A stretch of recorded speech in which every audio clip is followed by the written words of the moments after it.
وہ ایسے بنانے چاہیے کہ رول ماڈل ہوں لوگوں کے لیے کہ ہماری شریعت نے کیا کہا ہے اور ہم کیا کر رہے ہیں، دونوں آئینے جو ہیں وہ سامنے رکھنے چاہیے۔ اور جب ایک بندہ جو ہے لاشعوری میں ہے، بالغ بھی نہیں ہے، اس کو باتیں سمجھ نہیں آتی، وہ اگر یہ ڈرامہ دیکھے گا تو اس سے اس کا کیا بیہیویئر بنے گا، آپ خود اندازہ لگائیں کہ وہ جب دیکھے گا کہ سالی کے ساتھ ایسا سلوک جو ہے وہ رکھا جاتا ہے، ایسا بھی ہو سکتا ہے، تو پھر وہ کیا سمجھے گا۔ تو اسی لیے ہمیں جو ہے مثبت چیزیں دکھانی چاہیے اور اس سے ہمیں روکنا چاہیے۔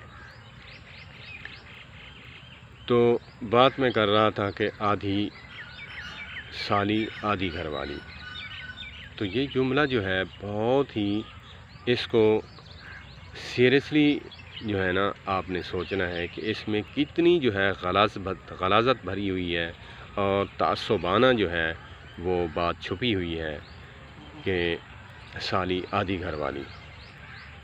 تو آپ اس سے اندازہ لگا سکتے ہیں کہ جو بندہ یہ کہہ سکتا ہے یا پھر اس معاشرے میں یہ باتیں جو ہے کہی جاتی ہیں، تو اس کے پیچھے جو ہے وہ کتنی سچائی ہوگی آپ خود ہی اندازہ لگا سکتے ہیں۔ تو اسی لیے میں چاہتا ہوں کہ اوورسیز پاکستانی اور یہ جو جملہ بولا جاتا ہے سالی آدھی گھر والی، ان کو ہم مد نظر رکھتے ہوئے اپنے گھروں کو جو ہے محفوظ رکھنا ہے۔ ان باتوں کو جو ہے ہم شریعت پہ کوشش کریں چلیں، ہماری شریعت جو ہے وہ دنیاوی لحاظ سے بھی ہماری خیر خواہ ہے، ہماری عزتوں کی خیر خواہ ہے۔ ہم بھاگتے ہیں، ہم شریعت سے بھاگتے ہیں کہ ہمیں قید کرتی ہے شریعت، ہمیں جو ہے گھٹن سی محسوس ہوتی ہے، برقع پہن لو اور جو ہے کسی کے گھر نہ جاؤ اور کسی کو گھر نہیں بلانا۔ بھائی آپ پردہ کرا کے اپنے گھر میں دوست احباب بیٹھک ہے، آپ وہاں پہ اپنا تعلق قائم رکھیں، کوئی نہیں روکتا، لیکن چار دیواری سے ہٹ کر جو ہے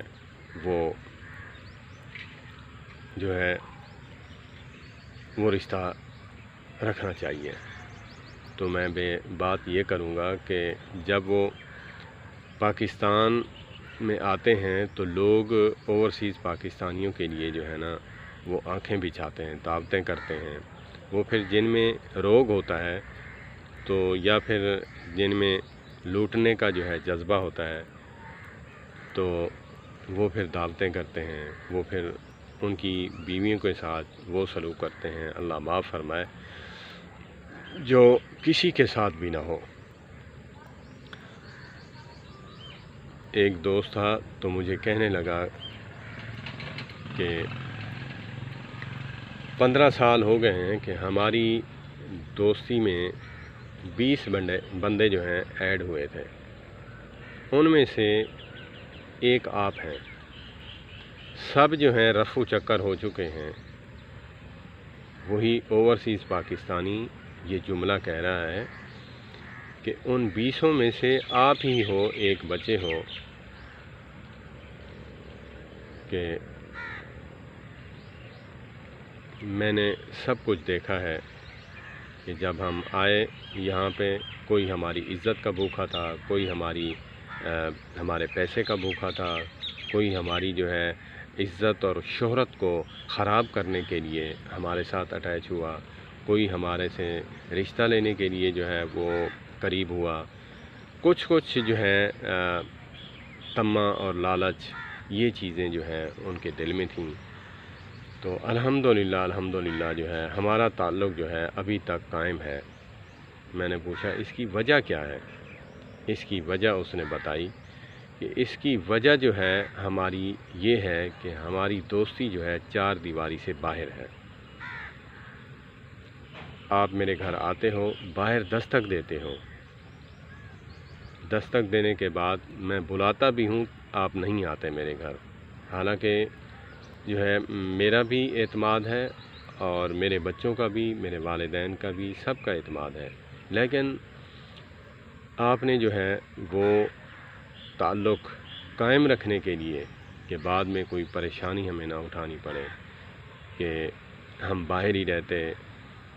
ہاں ٹھیک ہے بیوی بچے آئے ہیں ساتھ تو پھر بندہ اندر آ جاتا ہے، تو ایک دوسرے کے ساتھ جو ہے سلام دعا رکھتا ہے، عورتیں بھی رکھتی ہیں۔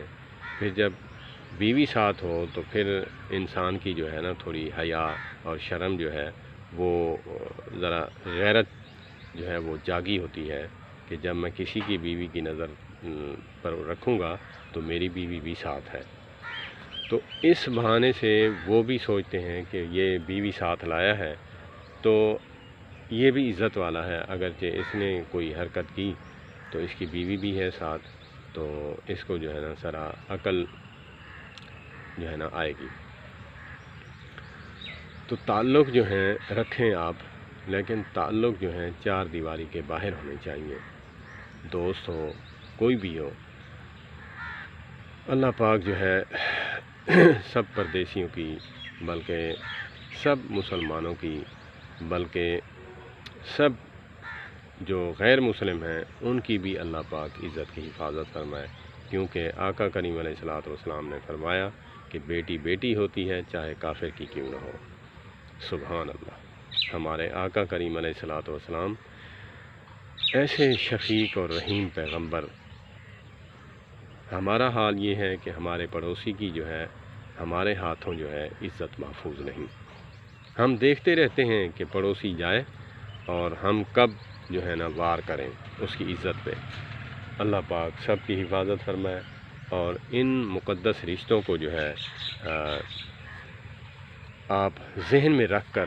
اپنے تعلقات قائم رکھیں۔ اللہ پاک مجھے بھی عمل کی توفیق عطا فرمائے۔ اگر کوئی بات بری لگی ہو، میرا اپنا ایکسپیرینس ہے، اس ایکسپیرینس سے جو ہے میں نے جو باتیں اخذ کی ہیں میں نے آپ کو بتانا مناسب سمجھی۔ اگر آپ نے کوئی رائے دینی ہے مجھے جو ہے کمنٹس باکس میں جو ہے آپ کمنٹس کر سکتے ہیں۔ انشاءاللہ جو ہے مجھ سے کوئی غلطی ہوئی ہے تو میں بھی اپنی غلطی جو ہے سدھارنے کے لیے کوشش کروں گا، اور آپ کو اگر کوئی اچھی بات لگی ہو، خدا را جو ہے اس کو ان باتوں کو دل سے نکالتے ہوئے کہ یہ کوئی عالم تو نہیں، میں نے کوئی فتوے نہیں دیے، میں نے کوئی قرآن حدیث پڑھ کے جو ہے نا آپ کو نہیں کیے، میں نے اپنی زندگی کے جو ہیں چند جو ہے ٹوٹکے، چند مشورے جو ہے نا میں نے رکھے ہیں اپنی بھائیوں کے لیے۔ جیسے آقا کریم علیہ الصلوۃ والسلام کے فرمان سے جو ہے میں ایک بات عرض کر کے بات ختم کرتا ہوں کہ ایک دفعہ جو ہے کھجوروں کو جو ہے وہ پیوند لگایا کرتے تھے کہ جب پیوند لگاتے تو وہ کھجوریں جو ہیں اچھی پیداوار دیتی۔ جب مدینے آئے آقا کریم علیہ الصلوۃ والسلام تھے، انہوں نے روک دیا کہ ان کو پیوند نہ کیا کریں، تو وہ روک گئے، تو اس سال جو ہے وہ انہوں نے پیداوار کم دی۔ تو آقا کریم علیہ الصلوۃ والسلام نے فرمایا کہ اس سال جو ہے کیا یہ جو کھجوریں ہیں اس سال جتنی پیداوار ہوئی ہے کیا پہلے جو ہے اس سے زیادہ ہوتی تھی یا پھر اس سے کم ہوتی تھی؟ تو صحابہ کرام رضوان اللہ علیہم اجمعین نے عرض کی یا رسول اللہ صلی اللہ علیہ وآلہ وسلم، پہلے سے جو ہے یہ پیداوار کم ہوئی ہے، کیونکہ ہمارا تجربہ ہے کہ ان کو ہم جب بور دیتے ہیں، ان کو ہم پیوند جب کرتے ہیں دوسری کھجوروں کا، یہ حالانکہ یہ مادی ہوتی ہے اور نر کا جو ہے ہم نے وہ لگایا ہوتا ہے پیوند، تو یہ جو ہے کھجور میٹھی بھی ہوتی ہے اور جو ہے اچھی پیداوار بھی دیتی ہے۔ تو آقا کریم علیہ الصلوۃ والسلام نے فرمایا کہ اللہ پاک نے مجھے دنیا کے لیے نہیں بھیجا، دنیا کے امور میں تم مجھ سے زیادہ بہتر جانتے ہو، کیونکہ جو ہے تم دنیا میں کام کاج یہ چیزیں کرتے ہو، اللہ نے مجھے اسلام کے لیے بھیجا ہے۔ اس میں یہ نہ سمجھنا کہ آقا کریم علیہ الصلوۃ والسلام کی علم کی نفی کر رہا ہوں میں، نعوذ باللہ معاذ اللہ، اللہ پاک جو ہے مجھے بچائے۔ اللہ پاک کا علم، اللہ کے نبی صلی اللہ علیہ وآلہ وسلم کا علم جو ہے دنیاوی لحاظ سے بھی اور دینی لحاظ سے بھی جو ہے بہت اعلیٰ و عرفہ ہے۔ اللہ کے بعد آقا کریم علیہ الصلوۃ والسلام کا جو مقام ہے علماء بتاتے ہیں لیکن یہ مسائل جو ہیں اللہ کے نبی سے یہ خود بلوائے، خود کروائے اللہ پاک نے۔ کیوں کروائے؟ تاکہ آنے والی جو امت ہے، آنے والے جو لوگ ہیں، اس سے سبق حاصل کریں کہ بڑی شخصیت ہونے کے باوجود بھی اگرچہ کوئی چھوٹا بندہ مشورہ دیتا ہے تو اس پہ بھی غور و فکر کرنا چاہیے۔ اس لحاظ سے اسوہ حسنہ بننے کے لحاظ سے جو ہے وہ ہمارے لیے جو ہے وہ واقعہ جو ہے رونما کروایا جاتا ہے آقا کریم علیہ الصلوۃ والسلام سے، وگرنہ یہ بات نہیں کہ آقا کریم علیہ الصلوۃ والسلام کو اس بات کا علم نہیں تھا۔ اللہ پاک مجھے معاف فرمائے، میں عالم نہیں ہوں، لیکن میں عالم علماء سے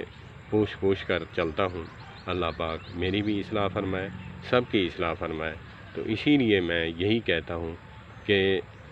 جب کوئی بات آ جاتی ہے تو پھر جو بندہ جس شعبے کا ماہر ہوتا ہے تو اس کو زیادہ تجربہ ہوتا ہے، تو اسی لیے میں نے یہ حدیث بیان کی، اس کا مفہوم بیان کیا۔ تو ہم اس کو مد نظر رکھتے ہوئے کہ جو بندہ جس چیز کا اہل ہوتا ہے، مجھے اس بات کا تجربہ ہوا ہے، میرے سامنے مشاہدہ ہوا ہے، تو میں نے یہ ایکسپیرینس رکھا ہے۔ سب لوگ ایک جیسے نہیں ہوتے، تو سب لوگ برے بھی نہیں ہوتے، سب لوگ اچھے بھی نہیں ہوتے، تو سب مخلوقات ہیں اللہ کی۔ اللہ پاک مجھے بھی عمل کی توفیق عطا فرمائے۔ وآخر دعوانا ان الحمد للہ رب العالمین۔